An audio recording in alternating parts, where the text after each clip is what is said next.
Sega.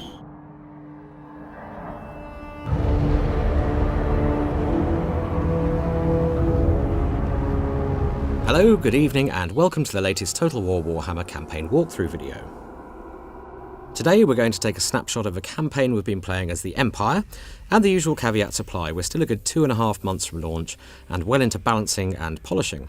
So you may see some placeholder bits and bobs, and many of the values on show may well change as we nudge everything into place. Okay, so we're 71 turns into the game here, and as you can see from the overview map, we own the full provinces of Reichland and Middenland. We started by conquering Reichland, and we've recently taken the 3 regions of Middenland from the faction of Hochland, who just weren't playing ball diplomatically, which frankly is their loss. In terms of our immediate neighbours, we can see that Bretonia has been rather badly ganged up on and pretty much taken out of the picture. The vampire faction of Mousillon has emerged the strongest here, while Bordelot is very much in the game still, as are our dwarfen chums of Carrack-Norn. Wissenland rules to the east, and beyond them the vampire factions who are breaking out of the Sylvanian provinces towards us. Looking at the diplomatic status overlay, we're feeling relatively secure at the moment. All factions marked blue are our allies, testament to some good treaty making on our part early on. Just north you can see the Skulltakers, a roving tribe of savage orcs who tore into our territory some turns earlier, but we managed to send them packing.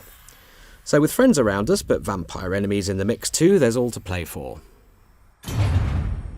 Guarding our northernmost point of expansion and providing much-needed public order to the newly conquered and therefore unstable province of Middenland is Emperor Karl Franz himself.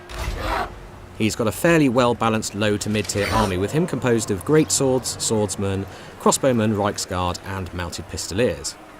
Karl himself is currently equipped with the Sword of Swift Slaying, a charmed shield and an obsidian lodestone, which offers him some magic resistance on the battlefield.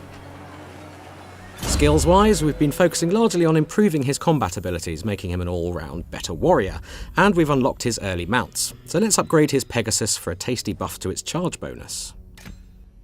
Otherwise, the only other skill we've given him is in his campaign tree, which helps his army to march further on the campaign map each turn. We've yet to tackle his quest chains and earn his epic gear, but we'll definitely be making time for those soon, as the buffs on them, as you can see, are pretty major. Now, each race has its own set of campaign mechanics, and something that's unique to the Empire is its offices, which we can see here on the officers panel. Lords and Legendary Lords are the only character types who can be assigned to these roles, and the only character who can be promoted to the office of Emperor is, of course, Karl Franz, for fairly obvious reasons. Other lords can be assigned when they reach the level requirements as well, so let's assign Felix von Rauken to the office of Treasurer. Now this is going to boost trade income faction-wide for us, and any infrastructure income in any friendly region he's inhabiting. There's a number of other panels we can check up here, but we're going to look at the Forces tab and find Felix in our list of characters. So there he is, and we can see his new title has been added to his name. In fact, let's rename him to something a little more befitting his new station in life. Yes, I think that should do it. You can rename all your characters except your Legendary Lords, of course. Okay, let's head back over towards Altdorf, and we're going to have a look at the Empire Tech Tree in a bit more detail. So techs in the Empire Tech Tree are unlocked as you build specific buildings. So once you've built a rally field, for example, it offers buffs to our core infantry, as does the barracks. The blacksmith improves weapon and armour upgrades for various units, so let's go ahead and crack on with researching improved light cav armour. Now, Altdorf is your starting city as the Empire and the provincial capital, but it's the only city that you do start with. And to be honest, your first turns are probably going to be spent building up your forces and looking to expand and capture the entirety of Reichland. I think we had all these settlements under control by around turn 20, and much of our focus since then has been on improving our infrastructure to unlock better units and boost our income. Here in the building browser for Altdorf you can see what we've built and of course what we're driving towards in terms of recruitment. Income is derived from our capital city, various cash generating buildings in outer settlements, plus any exploitable resources in the region. We've got some clay pits in Altdorf here, for example, so that's contributing towards our trade tariffs. And if we examine Grunberg here, we can see that certain chains are limited by the maximum size of the settlement. And with pastures in this region, we can use cattle to bring some good growth and replenishment benefits to the province. Standing resolute outside Altdorf is our second legendary lord, Balthazar Gelt, who is currently being harassed by a Chaos Hero character, the rather aptly named Fator Death Metal.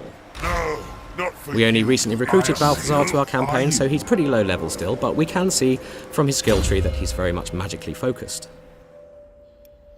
And the more lore knowledgeable amongst you may recognise Balthazar's epic gear in his quest chains here. Now, obviously, we want to get him casting spells in battle, so we're going to unlock the spells Searing Doom and Gehenna's Golden Hounds, both of which are offensive spells. Now, we're going to stick Balthazar in Altdorf for now, where he'll contribute to public order for a while.